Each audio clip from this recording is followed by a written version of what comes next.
नमस्कार साथियों, इस वीडियो में आप सभी का स्वागत है। आप में से बहुत से स्टूडेंट्स का क्वेश्चन ये था कि सर हमने 12th कॉमर्स से किया है और हम डिप्लोमा करना चाहते हैं, पॉलिटेक्निक कोर्स करना चाहते हैं, तो कर सकते हैं या फिर नहीं कर सकते हैं। अगर कर सकते हैं कैसे कर सकते हैं, क्या कॉमर्स वाले पॉलिटेक्निक कर सकते हैं या फिर नहीं कर सकते हैं। अगर आप जानना चाहते हैं तो वीडियो का एंड तक बने रहिए। किस तरीके से कोर्स कर सकते हैं इसके बारे में भी हम आपको डिटेल से बताएंगे, इसलिए लास्ट तक बने रहिए, कोई भी कन्फ्यूजन नहीं रहेगा।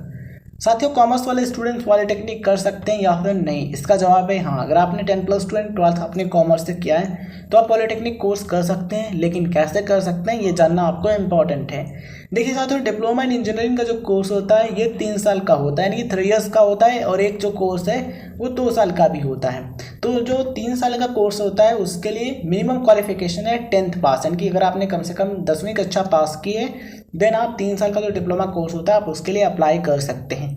जबकि जो 2 साल का कोर्स होता है डिप्लोमा लेटरल एंट्री का कोर्स, उसके लिए ज़रूरी है कि आपने फिजिक्स केमिस्ट्री मैथमेटिक्स यानी PCM से 12th पास किया हो, तभी आप अप्लाई कर सकते हैं किसके लिए, 2 साल के कोर्स के लिए।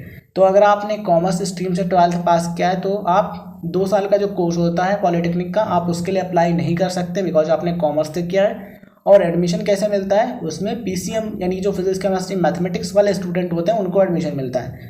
तो आप एडमिशन ले सकते हैं 3 साल के पॉलिटेक्निक कोर्स में। उसके लिए करना क्या, तो आप 10th बेस पर एडमिशन ले सकते हैं पॉलिटेक्निक कोर्स में। 3 साल का जो पॉलिटेक्निक डिप्लोमा कोर्स होता है उसमें आप एडमिशन ले सकते हैं। अब यहाँ पर सवाल ये भी आता है कम से कम कितने % मार्क्स होने चाहिए 10th में, यानी कि हाई स्कूल में कितने नंबर होने चाहिए, कितने % होने चाहिए। तो साथियों यहाँ पर आपको समझना होगा, अगर आप एंट्रेंस एग्जाम यानी प्रवेश परीक्षा देकर के एडमिशन लेते हैं तो जो आपका एडमिशन होता है वो एंट्रेंस एग्जाम के मार्क्स के आधार पर होता है, यानी कि जैसे आप मार्क्स प्रवेश परीक्षा में प्राप्त करते हैं उस हिसाब से आपका सिलेक्शन होता है।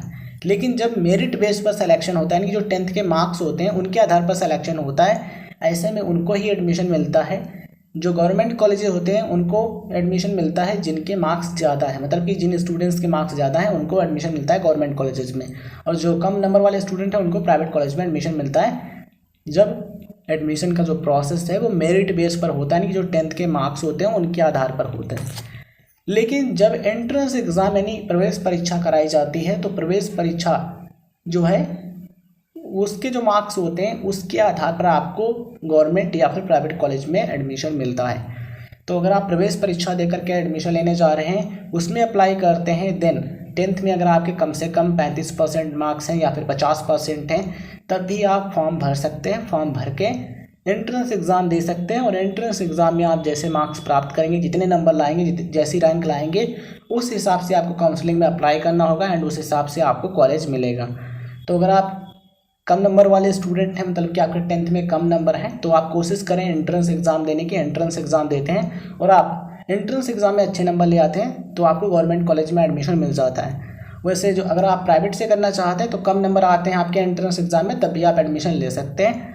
और मेरिट बेस पर जहाँ पर सिलेक्शन होता है, कुछ स्टेट्स में मेरिट के आधार पर एडमिशन मिलता है डिप्लोमा में, पॉलिटेक्निक कोर्स में, वहाँ पर अगर आपको गवर्नमेंट कॉलेज में एडमिशन लेना है, ऐसे में ज़रूरी है कि आपके मार्क्स ज़्यादा हों तभी आपको एडमिशन मिलेगा, क्योंकि जब आपके ज़्यादा मार्क्स होते हैं तभी संभावना रहती है कि आपको गवर्नमेंट कॉलेज में एडमिशन मिल जाए, वैसे फिर प्राइवेट कॉलेज में एडमिशन मिलता है। आई होप आप इस चीज़ को समझ पा रहे होंगे।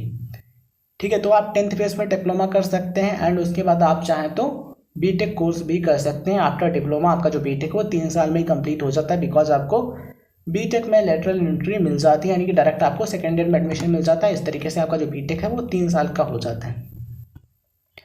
ब्रांचेज की बात करें तो mechanical engineering, electrical engineering, electronics engineering, civil engineering, information technology यानी कि IT, computer science and engineering, ये सारी ब्रांचेज होती हैं। इसके अलावा और भी कई सारी ब्रांचेज होती हैं जिनमें आप कोर्स कर सकते हैं, डिप्लोमा इन इंजीनियरिंग कर सकते हैं।